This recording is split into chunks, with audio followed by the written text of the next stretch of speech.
Olá, meu irmão, minha irmã, que a graça e a paz de Jesus seja com você. Que bom estarmos juntos em mais uma gravação da nossa Escola Bíblica Dominical.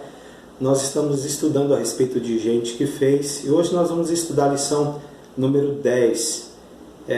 A lição número 10 vai falar sobre um outro personagem muito importante no campo do Novo Testamento, principalmente em relação ao dinamismo do reino de Deus. O personagem que nós vamos estudar hoje é Barnabé, que é muito conhecido nas Escrituras, principalmente em Atos dos Apóstolos, como filho da exortação. O texto que eu quero ler com você está localizado em Atos, no capítulo 4, versículo 36, que diz: José, a quem os apóstolos deram o nome Barnabé, que significa filho do encorajamento, era da tribo de Levi e tinha nascido na ilha de Chipre. Versículo 37. Ele vendeu um campo que possuía e entregou o dinheiro aos apóstolos. Qual o objetivo da nossa aula e da nossa lição de hoje? É mostrar, pelo exemplo desse personagem chamado Barnabé, os principais valores da vida cristã. Quando nós olhamos para o texto que nós lemos, nós vamos identificar esse Barnabé como um dos personagens destacados, da nossa comunidade, conhecida como comunidade primitiva, que era a comunidade do primeiro século. Barnabé ele era judeu, ele era de uma família de sacerdotes, da tribo de Levi e natural de Chipre. Chipre era uma ilha do Mediterrâneo. Lá em Atos dos Apóstolos, no capítulo 9, versículo 36, vai ser constatado isso. E segundo o testemunho de Lucas, o evangelista Lucas, o médico amado de Jesus, Lucas aponta esse homem chamado Barnabé, em Atos no capítulo 11, versículo 24, como um homem bom, cheio do Espírito Santo e cheio de fé. Certamente em decorrência disso, ele foi enviado para Jerusalém, para Antioquia, com a finalidade de cuidar da igreja ali recém-reformada. Então, de Antioquia foi designado, juntamente com alguém muito conhecido também no Novo Testamento, isso exatamente, com a figura de Paulo, para um empreendimento missionário entre os gentios. Nós podemos ver isso aí através da primeira viagem missionária do apóstolo Paulo, desenvolvida por ele. Então, seu nome judeu era José. Então, para ressaltar uma característica que era peculiar, os apóstolos passaram a chamá-lo de Barnabé, que, interpretado pelo próprio Lucas, o evangelista Lucas, ele interpreta Barnabé como o filho da exortação, ou o filho da consolação. E na leitura que eu fiz, o filho do encorajamento, Então, Barnabé ele foi um tipo de consolador, um exortador, um paracleto, que significa alguém chamado para o lado de outro a fim de ajudá-lo. E vale aqui esclarecer, deixar claro que paracletos é um título que o próprio Cristo dá ao Espírito Santo no Evangelho de João. Então, Barnabé, como filho da exortação, se coloca ao lado de outros com a finalidade de ajudar o outro.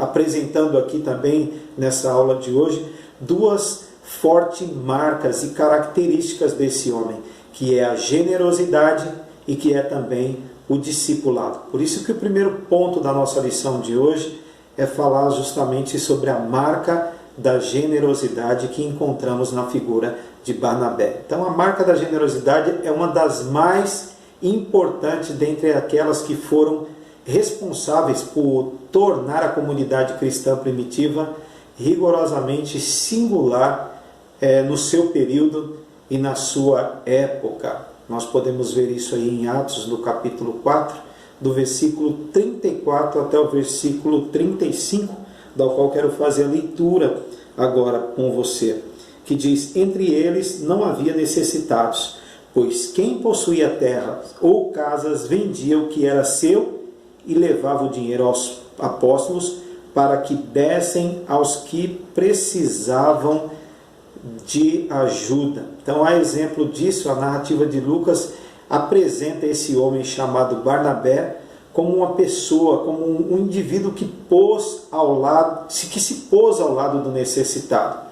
O versículo 37, que nós já lemos e queremos ler novamente, diz assim, que ele vendeu um campo que possuía e entregou o dinheiro aos apóstolos. Isso mostra então a generosidade desse homem chamado Barnabé, que era refletida ali na comunidade cristã primitiva e que também possui aí dois fundamentos básicos, ambos que são propriedades essenciais da cultura e na cultura da nova comunidade. Uma delas é o nivelamento, que é a igualdade dos homens. A igualdade de todos os homens, ela é asseverada também pelo apóstolo Paulo, lá em Gálatas, no capítulo 3, no versículo 28, e confirmada também através das ações e das atitudes desenvolvidas por esse homem chamado Barnabé. E essa confirmação dá-se justamente no campo mais difícil, que é o campo da economia, do dinheiro, do money, né? E ele pôde agir dessa forma, se colocando à disposição do outro. A sua atitude realmente é uma atitude marcante, não só para a vida da comunidade no todo, mas também de todos aqueles que estavam ali próximo desse homem chamado Barnabé. E a prática de se compartilhar o que se tem com os que não têm leva também a eliminar o seguinte contraste. Que contraste é esse? Aqueles que são abastados versus aqueles que são necessitados. Então, as expressões aqui no versículo 34, que pois nenhum necessitado havia entre eles, e distribuía a qualquer um à medida que alguém tinha necessidade, que está localizado no versículo 35, mostram então que essa prática erradicava melhor o problema dessa necessidade que existia no seio da igreja, né, da nova comunidade. Então, todos, de alguma maneira, eram assistidos nas suas necessidades e supridos, justamente por causa da afetividade que vinculava fortemente no seio dessa comunidade. E uma outra característica, né, um outro fundamento básico encontrado dentro dessa nova comunidade era justamente a grandeza dos homens. Então, repartir o que se tem com o que não tem, além de eliminar a necessidade, é também um ato de valorização do ser humano.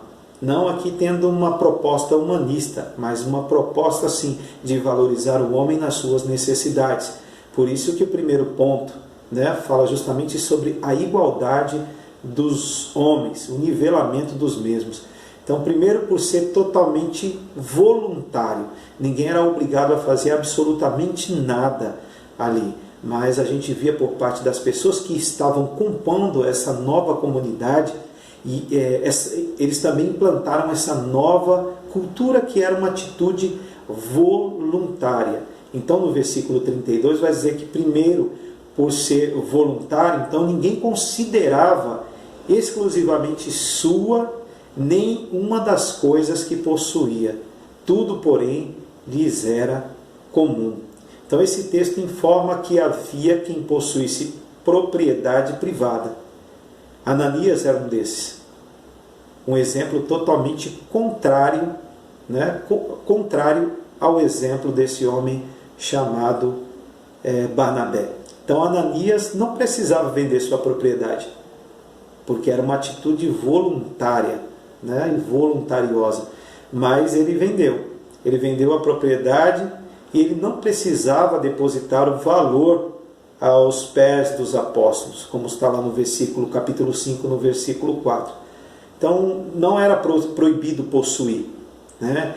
Vendia, de alguma maneira, quem quisesse vender a propriedade, para agir daquela forma e depositar aos pés dos apóstolos, para que os apóstolos pudessem desenvolver ali uma partilha ou desenvolver, de certa forma, o suprimento da necessidade de alguns que partilhavam daquela nova comunidade dentro de uma nova cultura, que era a cultura do reino. Então repartir era uma atitude e uma ação livre e voluntária, que exaltava, na verdade, a necessidade do ser humano, pois o homem vê o próprio valor refletido no semelhante, quando o semelhante se importa, né? Então repartir é um ato que valoriza a necessidade humana, por elevá-lo acima do objeto, né? Então, no ato de vender uma propriedade e repartir o seu valor com o outro, se considera que o homem é bem maior que o objeto, pois o autor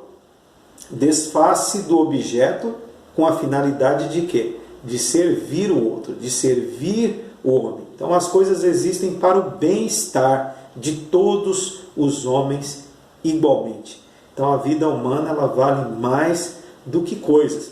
Por mais que nesse tempo presente nós percebemos a coisificação de pessoas. Pessoas tentando tratar pessoas como coisas. E nós percebemos através desse texto bíblico a valorização do indivíduo justamente por conta disso. Por isso que é uma nova cultura do reino. Não visando o humanismo, mas a necessidade do ser humano.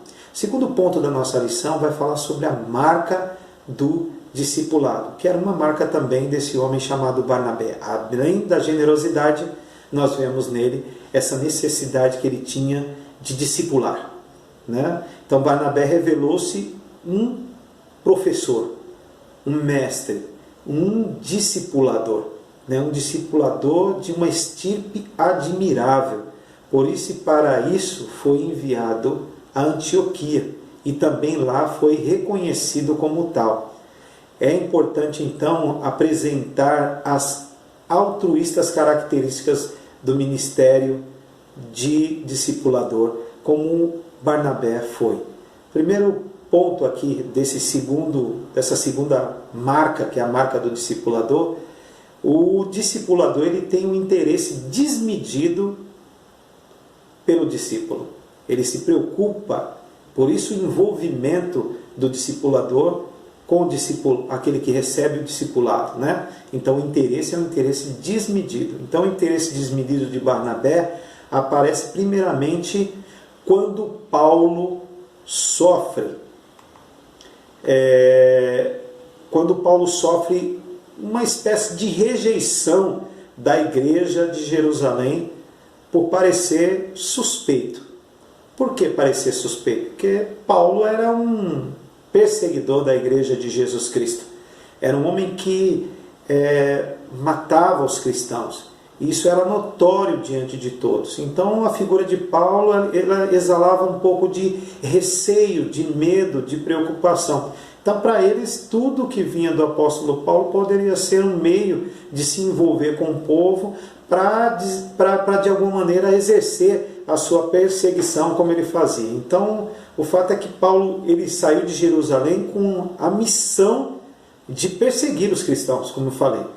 E após algum tempo ele retornou alegando ser cristão. E isso parou uma dúvida tremenda e absurda na mente dos cristãos da nova comunidade. Então provavelmente essa alegação foi interpretada como uma nova estratégia por parte do apóstolo Paulo para exercer uma perseguição mais intensificada.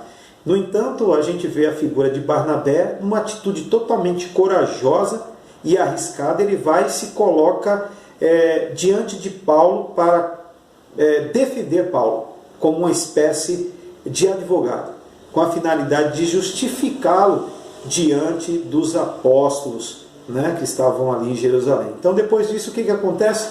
Paulo ele viajou para Tarso e ao surgir uma comunidade em Antioquia, Barnabé foi enviado para assisti-la, né, para dar suporte a essa nova comunidade.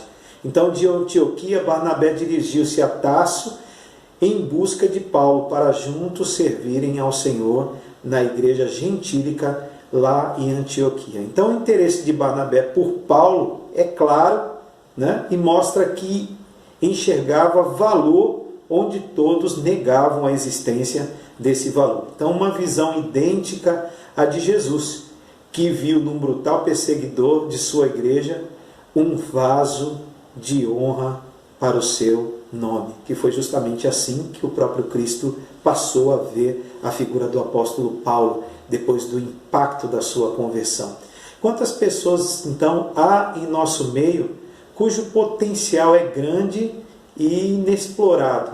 Existem muitas pessoas, né, que têm, de certa forma, habilidades, potenciais e que precisam, de alguma maneira, de alguém para que possam ser descobertos, para que esses dons e esses potenciais possam ser utilizados para o reino. Então é necessário que haja cristãos como Barnabé houve, cristãos que sejam visionários, né, capazes de transformar quem está num ambiente de anonimato em situação de visibilidade, justamente com a finalidade da expansão do reino de Deus. Então, uma outra marca que nós percebemos aqui do discipulador é a humildade face à projeção do discípulo. E foi justamente isso que aconteceu entre Barnabé e a figura do apóstolo Paulo. Então, Barnabé chamou Paulo para ajudar a igreja em Antioquia da Síria, reconhecendo os dons que existiam na figura do apóstolo. Então, a gente percebe que Barnabé não teve nenhum tipo de receio caso Paulo superasse as expectativas em relação aos seus dons e às suas habilidades.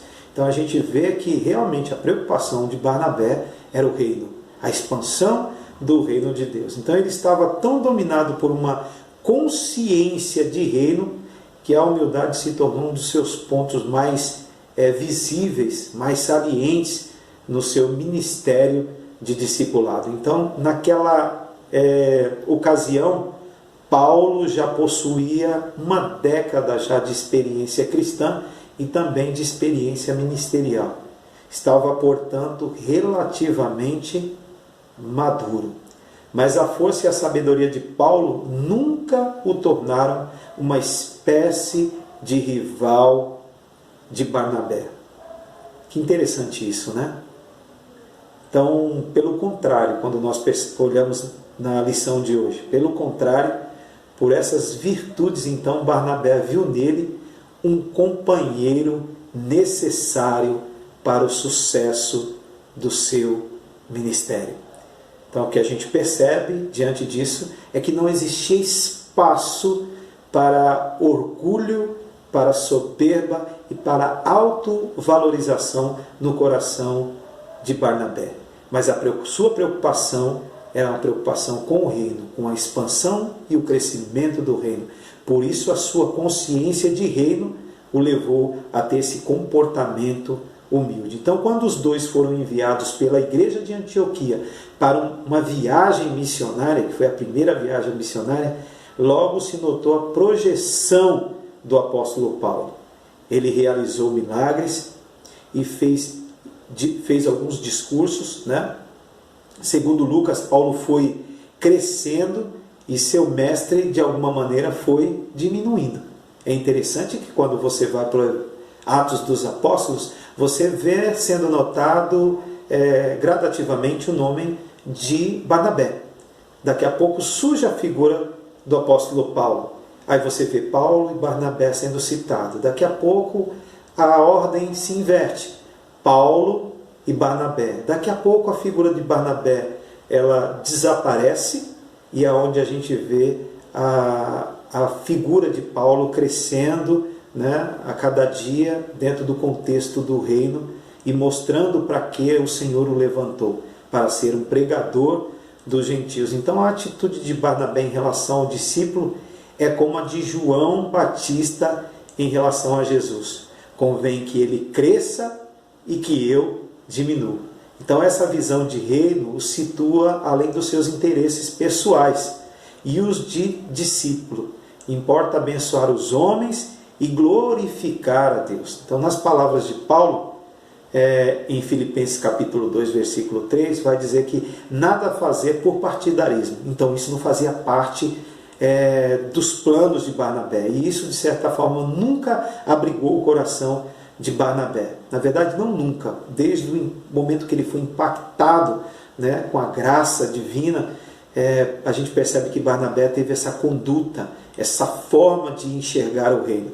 Então, como Paulo disse em Filipenses no capítulo 2, versículo 3, nada fazer por partidarismo ou vanglória, mas por humildade, considerando cada um os outros superiores a si mesmo, mostrando que a primeira marca, quando se fala a respeito da generosidade, está falando também sobre a igualdade dos homens.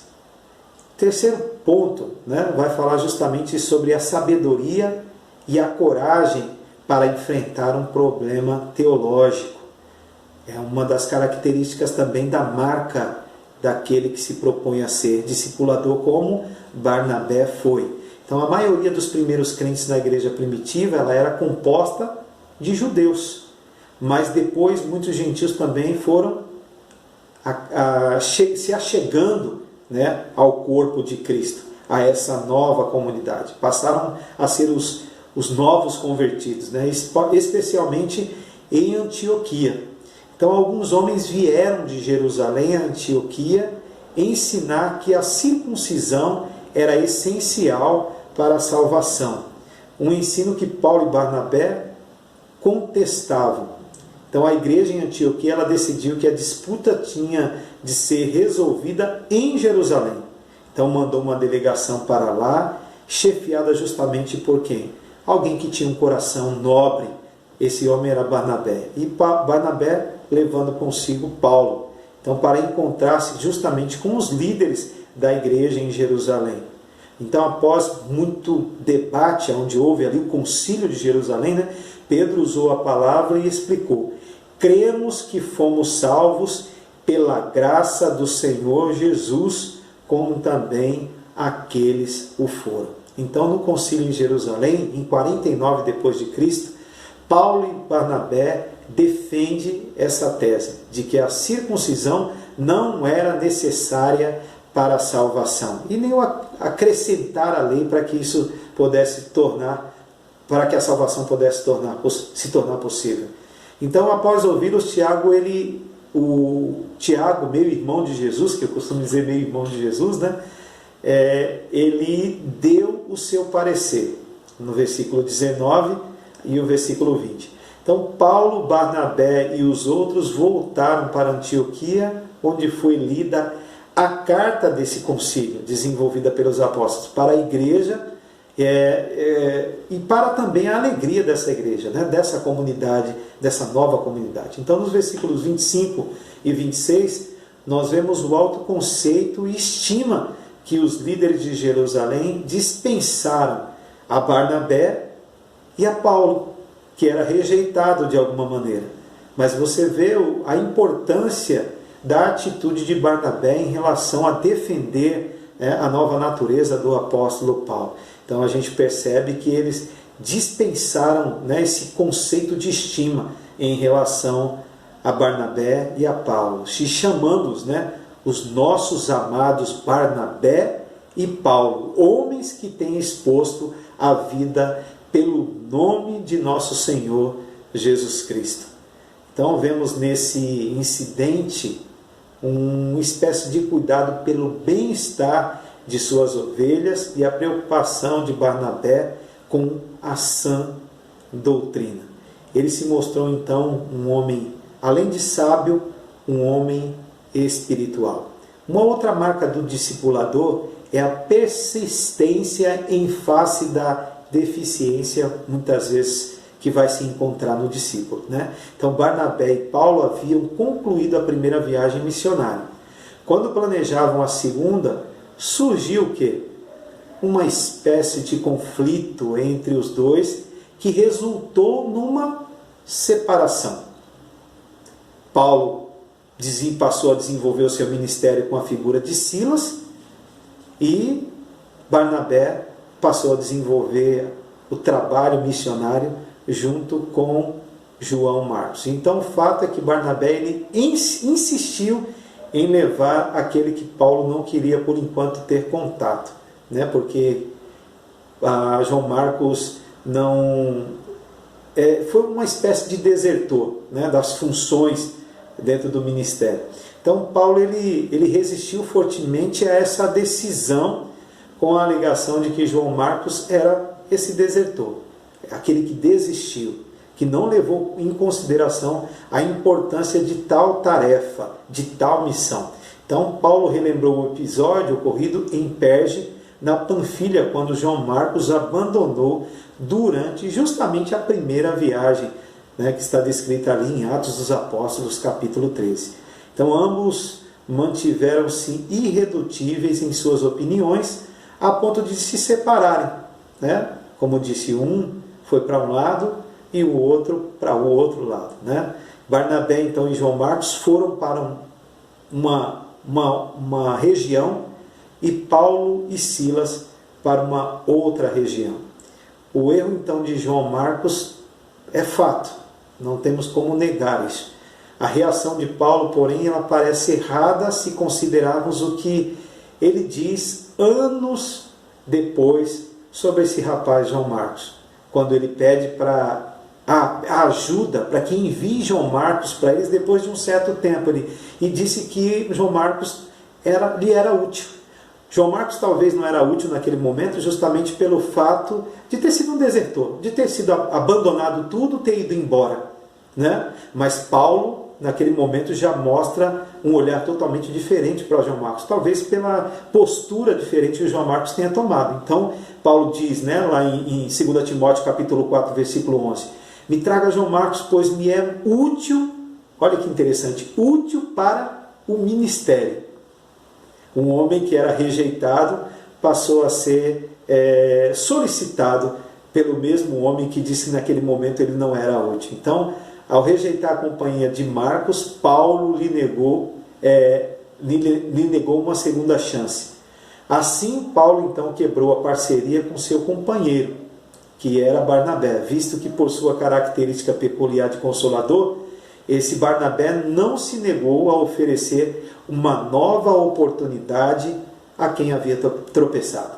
Por mais que Paulo não considerou, Barnabé considerou e deu uma nova oportunidade para João Marcos, que posteriormente fez com que Paulo lhe olhasse diferente.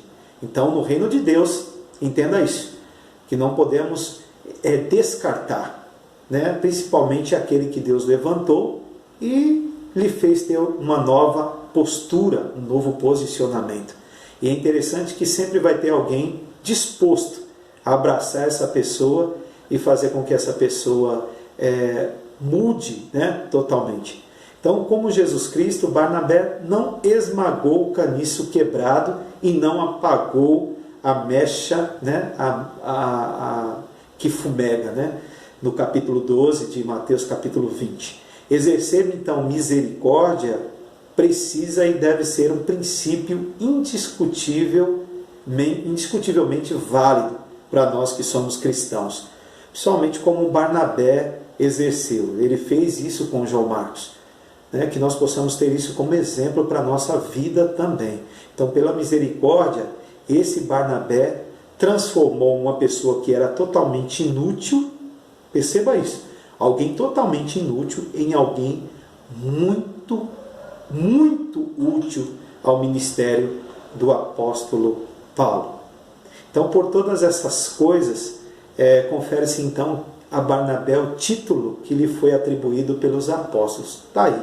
De fato, ele era um filho da exortação, um filho da consolação. E eu gosto aqui da tradução da NVT, que vai falar um filho do encorajamento. Então, a sua aparição no Novo Testamento revela com absoluta clareza que Barnabé é da natureza de dispor a si para o crescimento do próximo com um indizível interesse, profunda humildade e incansável perseverança.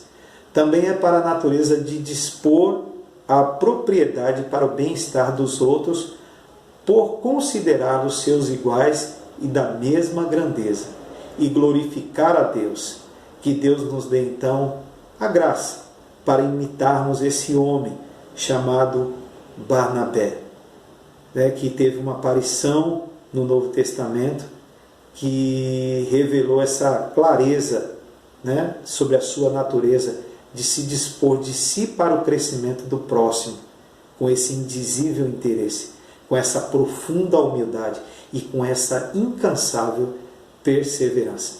Que isso possa ser características peculiares e que possa fazer parte da nossa natureza como parte dessa nova comunidade. E que isso venha fazer parte, sim, da cultura do reino. Faz parte da cultura do reino. E que nós precisamos absorver isso. Nunca olhe alguém que Deus escolheu e levantou e descarte. Use e haja sempre com misericórdia. Porque muitas pessoas que podem ser colocadas hoje como inúteis, podem se tornar muito úteis no dia seguinte. Que Deus te abençoe, te guarde, te proteja. Espero que a figura de Barnabé possa trazer você a uma reflexão profunda em relação a essas características que nós devemos ter e carregar como cidadãos do reino de Deus, do reino dos céus que nós somos. Amém? Que Deus te abençoe, te guarde e que você tenha um excelente domingo na paz do Senhor. Amém.